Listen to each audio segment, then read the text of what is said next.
study forced entertainment. She was in rehearsals for a long time, watching us, and she proposed a work for this evening, which we can watch. Why there are no chairs is that the work will unfold over here, and we have to stand for it. After Denai's presentation, after this work that she proposes, we take a very short break where we organize seating, flip the projector a little bit, and start then the second presentation, which is from Augusto Corrieri. He's a performance maker and a writer based in London also.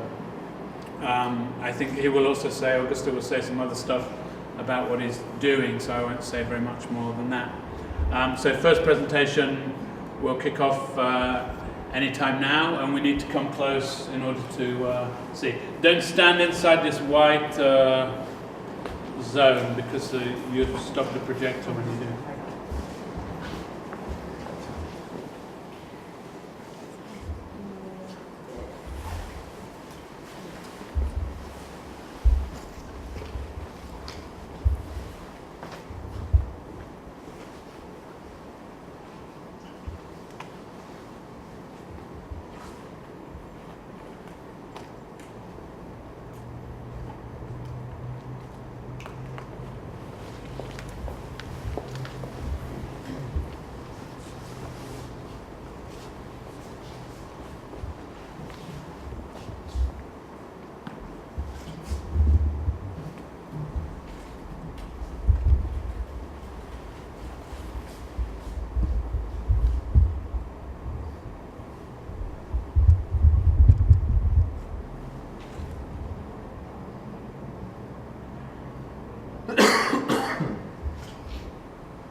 I like the stories with a happy end.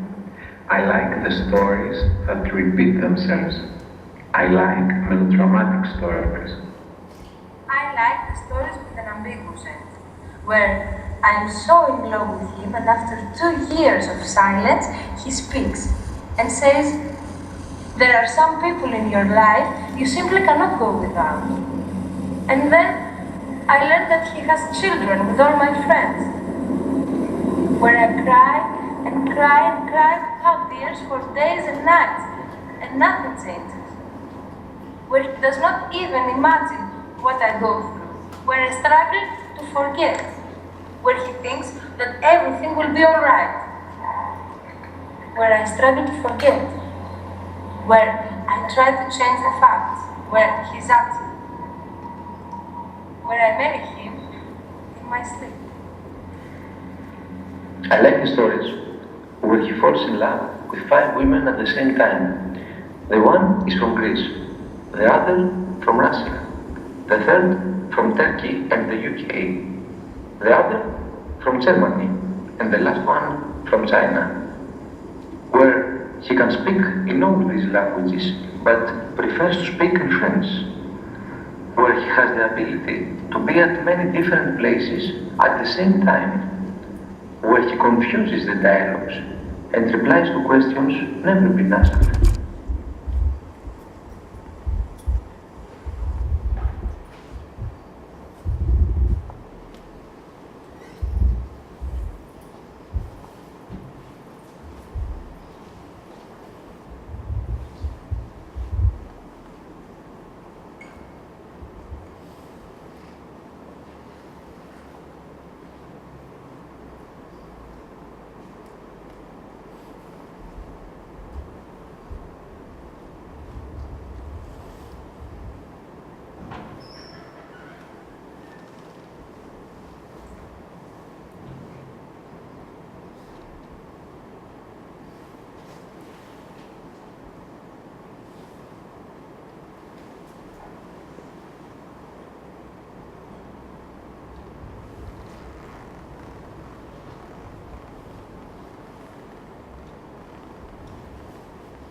Okay, so part two. I'm very happy that Gusto didn't lose his passport, like Denai.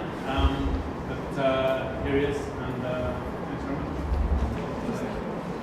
Okay, hi everyone. So this is a 25-minute presentation, performance lecture, and it's, in a sense, to put it very simply, it's about going inside a theatre. So the passage from outside to inside.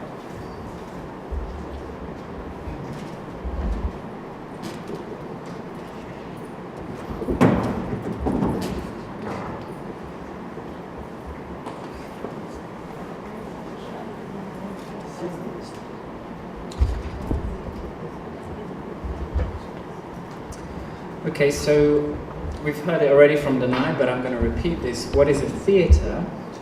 The word theatre literally means the place of seeing. We go to such a place in order to see. Something is shown there, a show, and that is what there is to see. What if we were to remove the show? Would we be left with nothing, a blank canvas? I'd like you to imagine a theatre, the theatre we have in mind. Already there is a stage, an auditorium, an orchestra pit, balconies, lights, curtains, wings, trapdoors, ropes, pulleys, and so on. Wherever we turn, there is cloth, velvet, wood, paint, gold leaf, stucco, metal, rope, and so on. Already there is a whole apparatus in place, organizing what can and cannot be seen, what is and is not significant. Even without a performance and without an audience, the theatre we have in mind is full.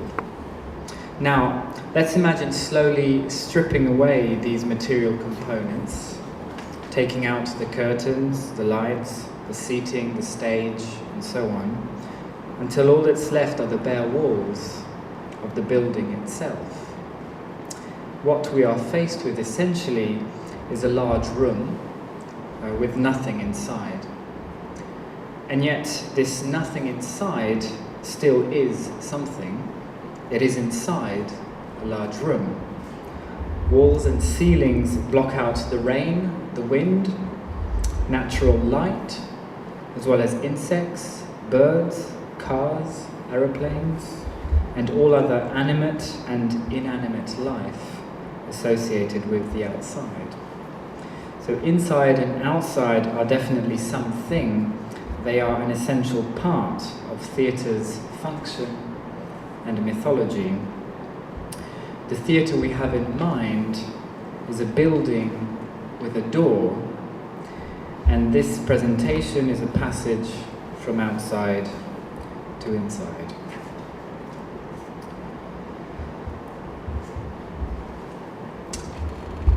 Okay, so I'm on a research trip. I'm visiting the Teatro Olimpico in the Italian city of Vicenza. I don't really know why I've come here. Perhaps I'm curious to see a space that is already familiar to me through the countless drawings and photographs that appear in books on theatre architecture. Designed by Andrea Palladio in 1580, the Olimpico was the first purpose-built indoor theatre in the West. It is still intact. It still features a Roman-style scenic facade with 5 passageways and illusory street perspectives. It still has a sky-painted ceiling and an auditorium resembling an outdoor Roman amphitheatre. I pay €6 and walk inside. For the first 10 minutes or so, I am the only person there. I sit on one of the wooden benches and start taking a few photographs with my digital camera. I focus on a few details, the intimation of a proscenium arch at the side walls, maybe the first proscenium arch, the way the illusion of the street perspectives fails to deceive under the glare of modern electric light. I soon run out of things to observe, and so I sit and wait for something or nothing. And the question turning in my head, what happens inside a theatre when nothing is happening? Other tourists begin to arrive. The Olimpico is a major attraction in the Palladian city of Vicenza. A man in his mid-20s places a stills camera on a bench, walks away a few paces, and turns to face the lens. With the theatre's majestic facade now behind him, he produces a recognizably photographic smile as the flash goes off. An older man and woman walk in, the woman holding a guidebook open. They do this with their heads.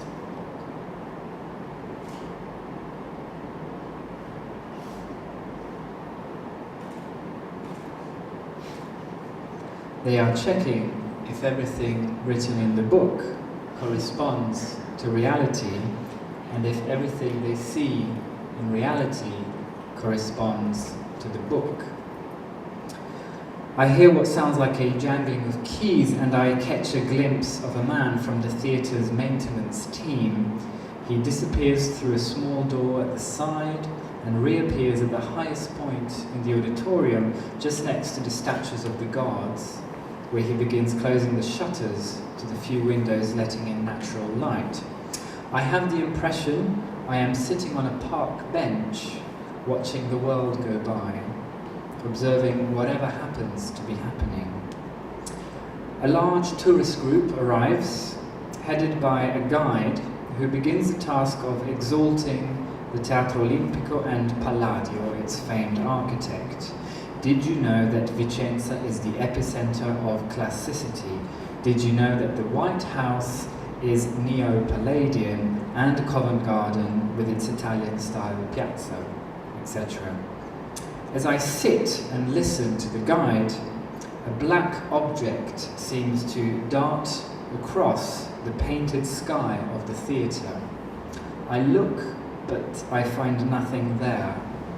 It's a trick of the mind, as when you think you've just seen a cat on the road ahead, though up close you realise it's just a shopping bag.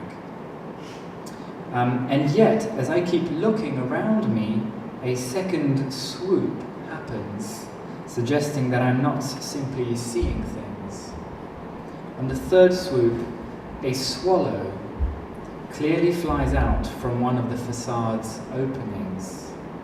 It begins to circle the space, looping continuously around the stage and auditorium. And so I find myself watching a swallow, which in Slovenian is lastovka. I find myself watching a swallow fly through the air at the Teatro Olimpico. I stay and I watch the bird for a while, craning my neck so as to follow its trajectories. I am delighted, and what better way to end this visit than with a bird flying elegantly around the space? And yet I'm also uneasy when birds get stuck inside human structures. For example, pigeons in shopping centres. Whose job is it to return them outside? I approach the theatre attendant. The swallow, the man tells me smiling, actually lives inside the theatre. Staff and local residents are very much used to its appearances during performances. I try to take a photograph of the swallow, but the bird is too fast for my digital camera and its delay.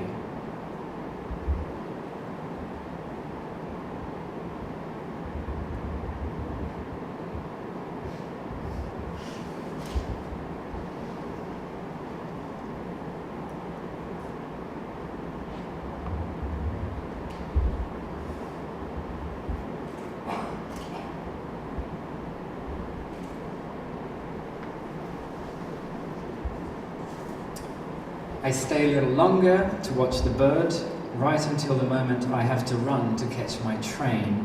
I exit the theatre, the swallow still flying in the air. I have barely enough time to buy a postcard of the Olimpico. On the back, I quickly describe coming across the swallow. On the front, I do a very rough drawing of a bird flying below the clouds of the theatre's ceiling. And there it is.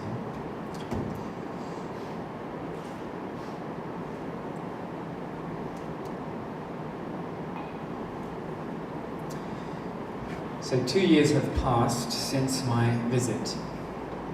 And since then, a half-formed idea has been playing on my mind, and that is to isolate the instance of the swallow flying through the air at the Teatro Olimpico, and to say, this is the subject matter.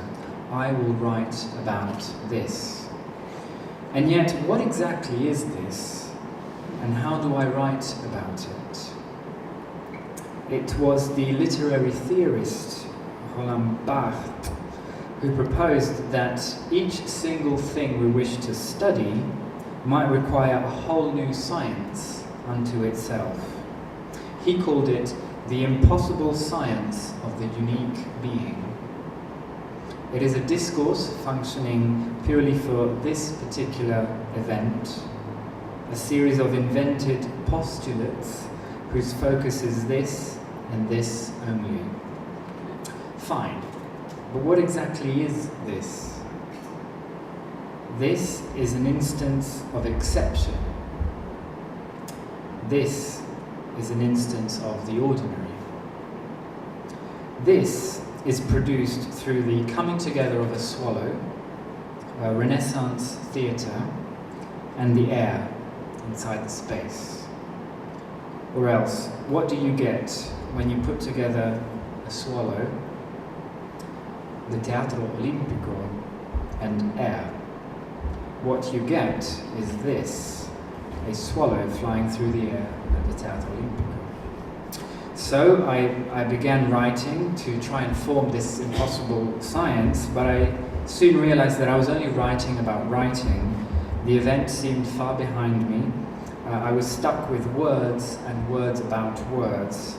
I thought to myself, this is okay. I'm not going to fall into that romantic trap whereby experience is primary and ineffable and language secondary and fixed. Why? Because writing accompanied the swallow from the start. I explain. I was on a research trip.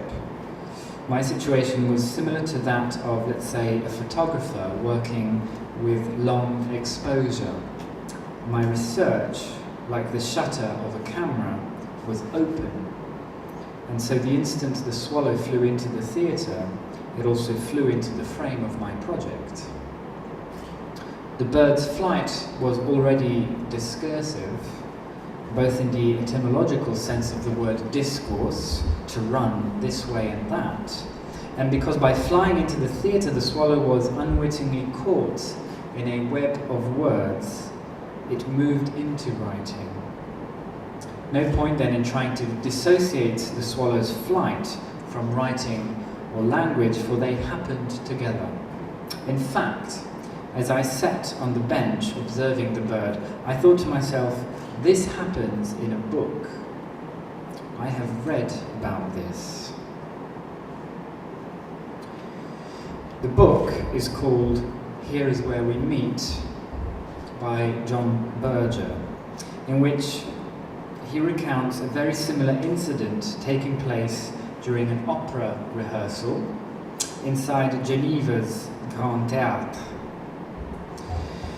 John Berger describes how the soprano's voice stopped all of a sudden because a bird, a starling, which in Slovenian is a škorec, a starling had flown inside the large theatre.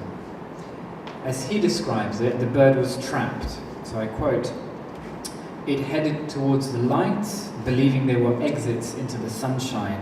It had forgotten or could not re-find the doorway it had come in by.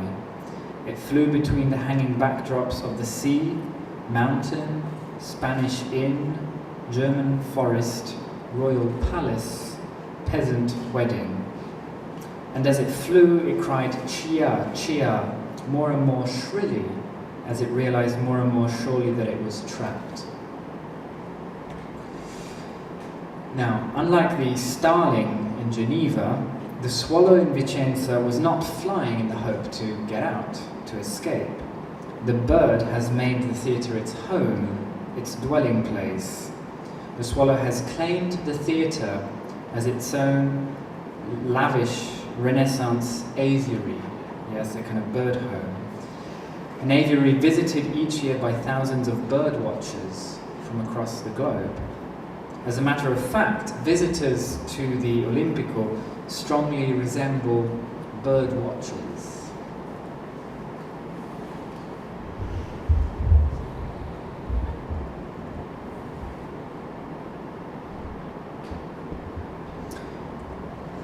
In Berger's story, the starling needed to be let outside, so the soprano began imitating the bird's cry, slowly adjusting her pitch so the two cries became almost indistinguishable. The singer then stepped out of the theatre through a side door and onto the street, from where she called again to the bird, which eventually flew out of the theatre and into the open air. I wonder, is the starling's surprising exit stage managed simply so as to return to the rehearsal and thus reaffirm the theatre as a purely human space?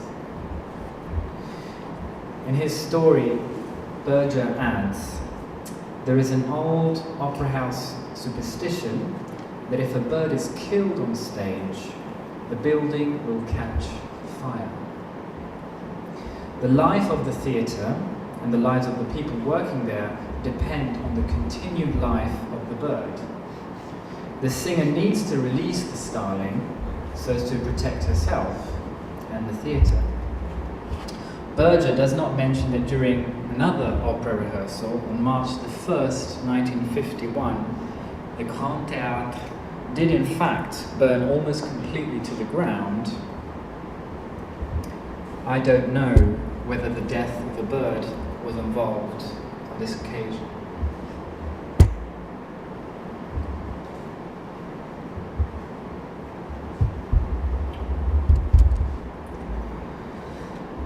So, if Berger has written about the starling, I thought to myself, then someone may have already written about the Palladian swallow. Perhaps a whole book has already been dedicated to it. Thinking along these lines, I began to imagine that each event in the world, no matter how small or insignificant, already constitutes the subject of an entire book. Somewhere there is an ever-expanding event library featuring new volumes such as This Morning's Shower, That Dog Barking in the Distance, and These Clouds Slowly Gathering This Afternoon. As if to each daily occurrence corresponded a scholarly work, replete with annotated bibliography and suggestions for further reading.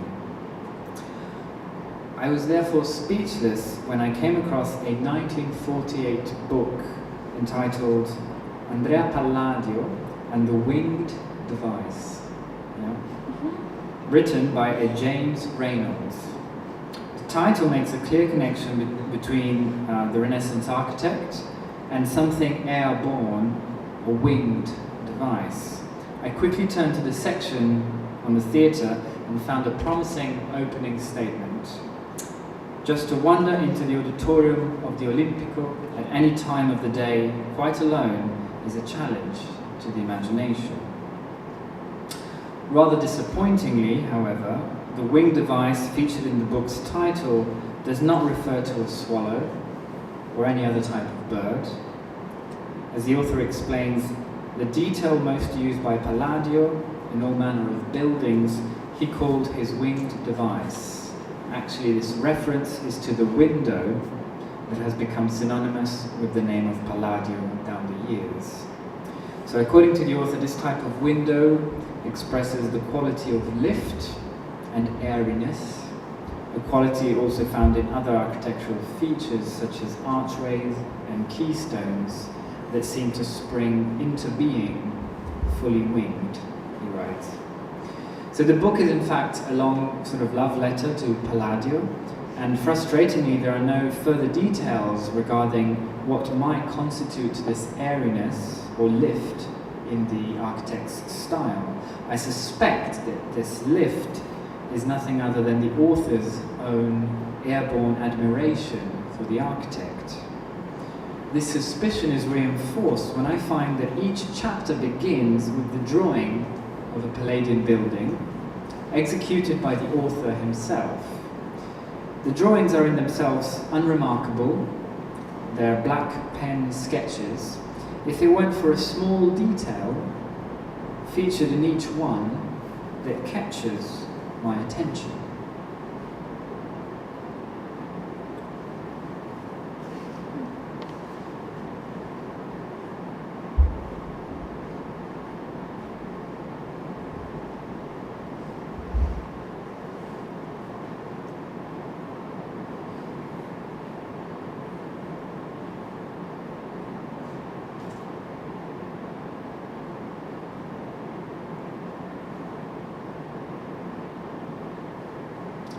So I hope you can see there's always a bird, yeah? Each drawing clearly has a bird and a building. Now the focus is obviously on the building. The bird's function is decorative, yeah? The bird sort of frames and defers to a primary sign, and that is the building. So I wonder how the bird that I drew on the postcard compares to this one. Visually, they are almost identical. And I realize now that this slightly curved V is commonly used whenever we sketch an outdoor location. Its purpose is to quickly mark outsideness. Wherever it is placed on the page, it signals to a potential viewer, this is air, this is outside. The V turns any blank page into a sky. It ushers in air, wind, turbulence, weather. So what is this V, this sign, doing on the postcard? What happens when a theatre opens its doors to the elements, to wind, to rain, to fire? And how does it do this without losing its own definition or boundaries? The flight of the swallow at the Olimpico occasions a desire, a direction, a sentence which goes something like this: within the theatre, find its outside. Finally, it is tempting to think of the swallow as disturbing the boundaries of the theatre, undoing the order this Renaissance museum. The swallow arrives and it disrupts everything. For example, we could compare its arrival to this. 6 months after I visited, Vicenza's river burst its banks and flooded the city streets. The historic centre disappeared beneath a metre of water. Special suction pumps had to be deployed to rescue the Olimpico, which is positioned right next to the river. The waters reached the theatre's cellars and its corridors, but no further. Unlike the river's destructive outpour, there is nothing more ordinary, quotidian, common, and to some extent banal than a swallow taking to the air, both outdoors and indoors, in Italian towns or cities. It is quite simply what happens following the bird's arrival in spring, and I imagine it's very similar here as well. And that is why I was taken by the one swooping beneath the painted clouds of the Olimpico. There you are, I thought to myself. There you are, and it follows, here I am. If the swallow can be here, I thought to myself, so can I.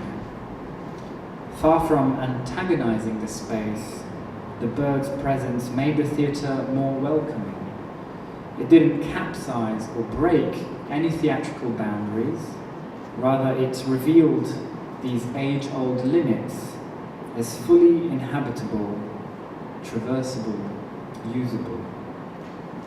The swallow's flight remarked the theatre, gently outlining its elliptical shape and occupying its volume.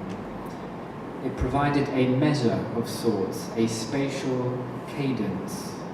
This, this, this, this, this, this, this, this, this, this, this, this, this, this, this, and this.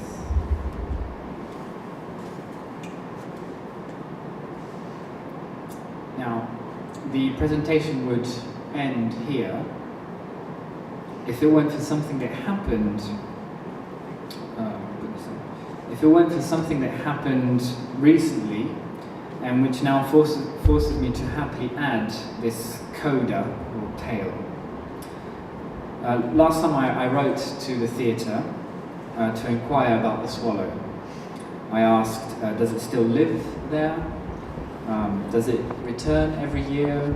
Does someone take care of it? And so on.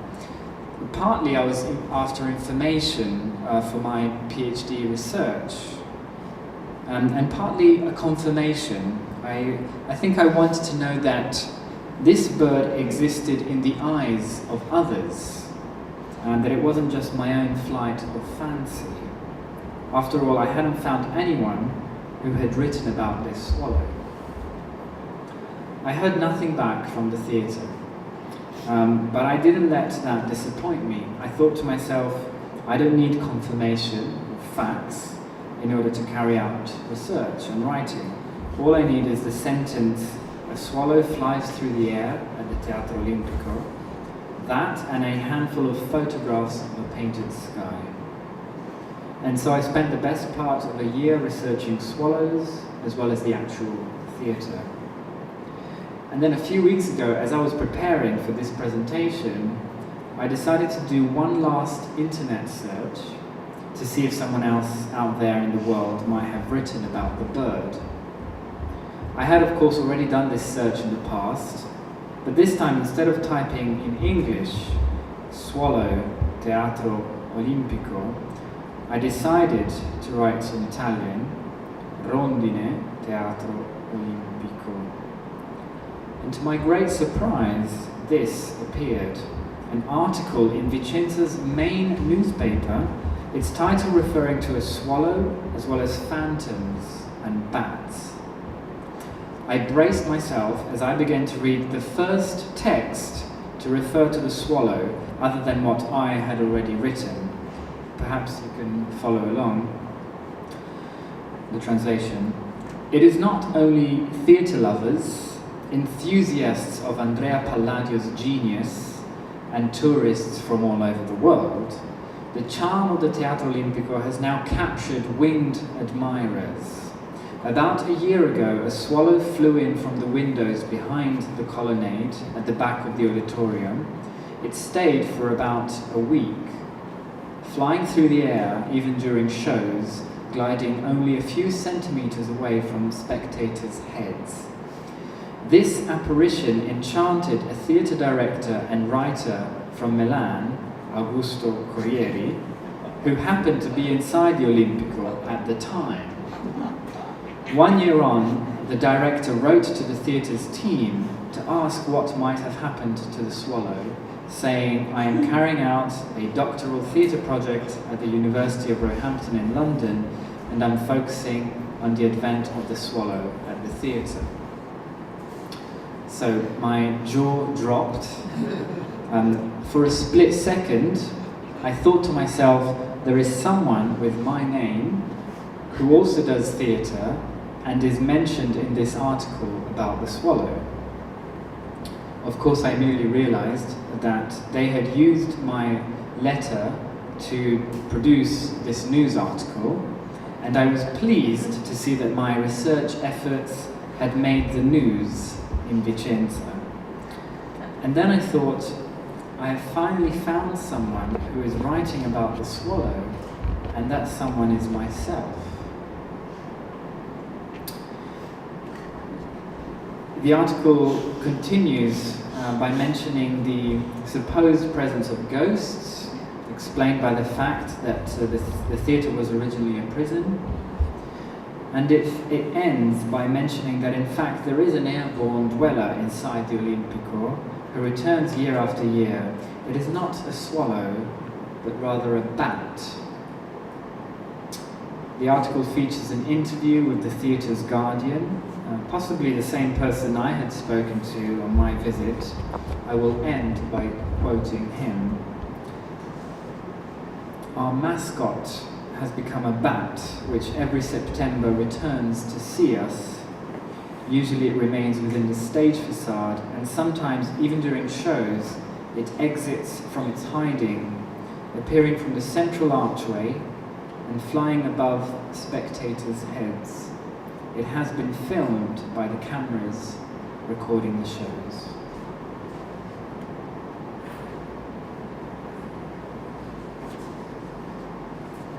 Oh, yeah, there you go. You see that? Thank you.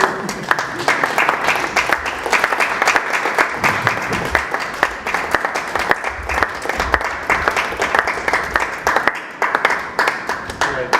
Thanks very much, Augusta. Maybe we can plug in the laptop to get Denai on the screen. Do you think that's possible?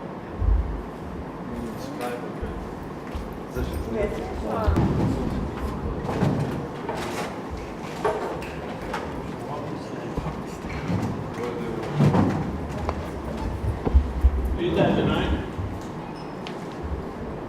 Hello? Can you hear us? Yeah.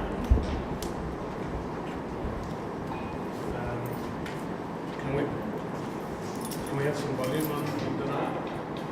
She has the volume. Hi. Are you muted? I cannot hear you. Hi. Can you hear me now?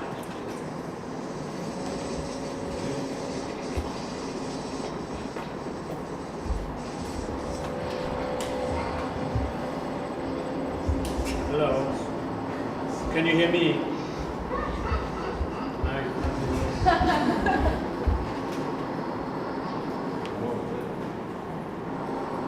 Do you hear me?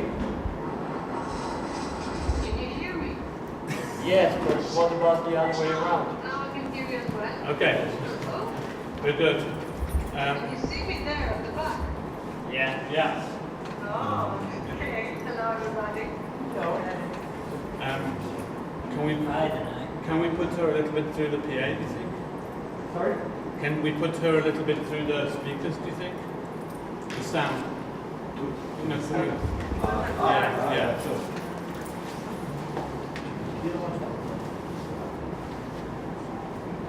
Hello. Can you speak tonight? Yes, I can. Can you hear me?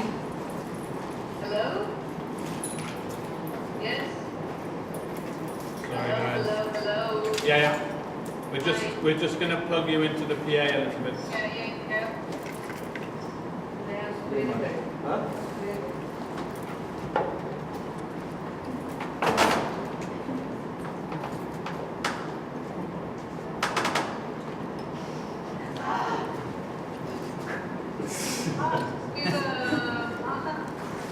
Up there in the next.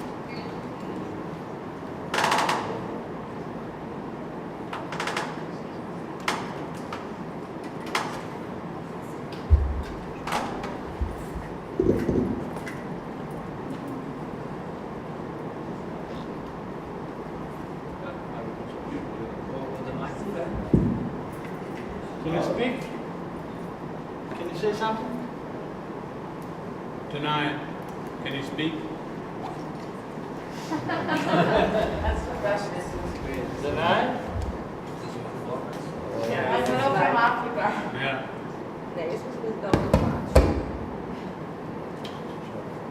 Ok, Okay, now I can hear you again. Yeah, okay. No. That's cool. She can probably go down a little bit. Yeah, speak? Yes? Okay, we're good. Right, Okay. fantastic.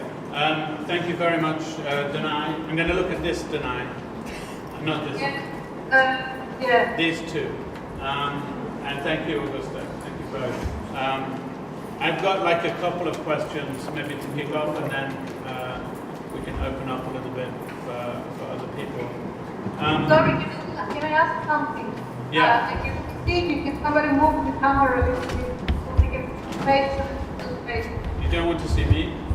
No, I'm going to draw out one link between, I guess, what the two of you were busy with.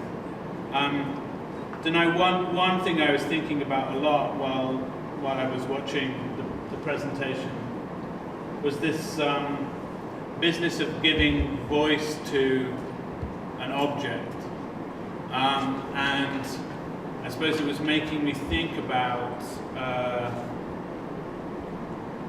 other kinds of performance practice that involve inanimate things or spaces and the kind of generation of a voice that goes with them. So I was thinking about puppetry, and I was thinking about ventriloquism, and I suppose giving voice while you were working on this piece. And I suppose what kinds of connections you might have made to other kinds of performance practice that are involved in this action of giving voice to something. Yeah. Well, on a very, very like a superficial, like implicit level, I don't deal at all with puppetry, so it was not something I had in mind. What I was interested in, though, was this process of materialization. So, like to really grasp the state, in an as material way as possible. So, what the floor, what the floor of the stage could do. And my concern was more what I mentioned also in the piece, how you can fill up this space in a way that we play with its materiality and also, of course, with imagination. But I guess this is also the process in puppetry. I guess, yeah, that's what they do, but it wasn't something that I was thinking. Yeah. I think what interested me as well was that there was a kind of course, this text has a certain, in a certain way, it's a disembodied text. It's a text of quite pure ideas, or it's bodiless. This is it's floating free in a certain way, but here it's linked very concretely and directly to the stage, to this place. And what you probably couldn't see from where you are is that this stage is extremely material. It's quite a worn and quite degraded kind of surface that has a lot of marks on it from where stuff was previously stuck down, and a lot of dirt in different places, and even different kinds of surfaces. The back corners pretty much a completely different kind of wood than the rest of it. So I was interested in this sort of tension between this the voice, I suppose, because of it's appearing from the computer, it's very clean in a way, meeting this extremely dirty, rather pragmatic wooden construction. So for me, it was never quite. It wasn't emerging. It was very much about one thing speaking to or sitting with another thing. But occasionally, I guess, maybe as in puppetry, one had that moment of believing that this object was speaking to us. Did you make any tests of the projection on the floor while you were working? Yes, I did. Yeah. Yes, I did. But I couldn't do it like with a projector. I did it in a different way. But what interests me, especially in this stage, which I can see, it's as if it's not a real stage. It was made from different parts, right? It seems to me like different kind of wooden parts came together to create this stage. Right. Yeah, I think that's often a way with a temporary structure, right? Yeah, and what is interesting for me is what happens also with the stage. It's as if a material comes together to support a voice. Like it's as if, it constructs itself so the voice become live. And for me, what's interesting is this. It's as if the voices are material, are